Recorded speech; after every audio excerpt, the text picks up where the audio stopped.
Viewer from Hermantown wants to talk about the high price of pharmaceuticals and drugs, and wants to know, the viewer makes the observation that the public contributes to organizations who support research efforts for new drugs, and there's a lot of innovation going on, but so why are the pharmaceutical prices so high, and what do we do about it? Who wants to take a run at that to start with? Well, and why are they cheaper in Canada?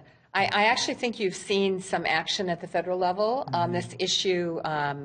Senator Klobuchar has really been a leader in challenging pricing by pharmaceuticals. It's a little bit more difficult for us to do it on a state level. But I do have to say that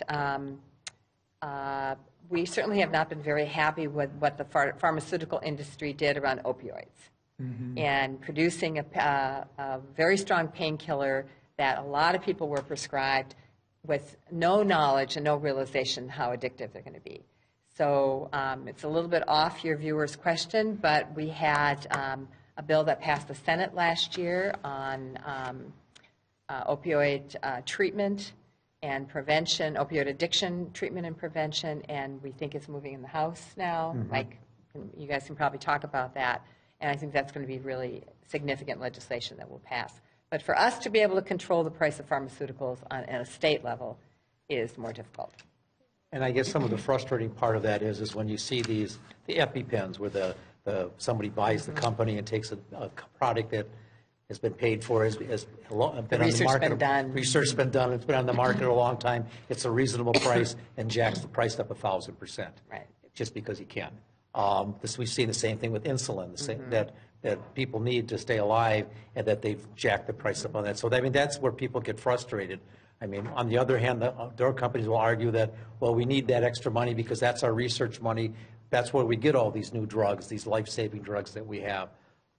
I don't know if that's true or not. But again, it's frustrating when you see, like I said, some of the things that are really egregious when they jack the price up on an old drug that just because they can, and it's a drug that they know people need and people will buy, and people end up dying because they can't get the drugs they need to keep them alive.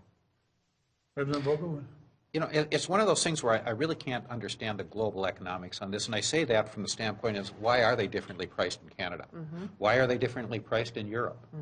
And why are we spending then all of the money for the research to develop these? Because I can understand it from the drug company's perspective as well.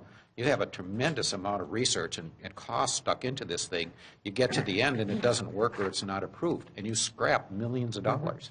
So, like I said, I don't understand the economics, and I think that's really where, though, the discussion has to start is what's going on in this marketplace, because there's some wonderful things happening out there that can be treated now that when I was growing up you would have never thought of treating. And somebody stuck the money into the research.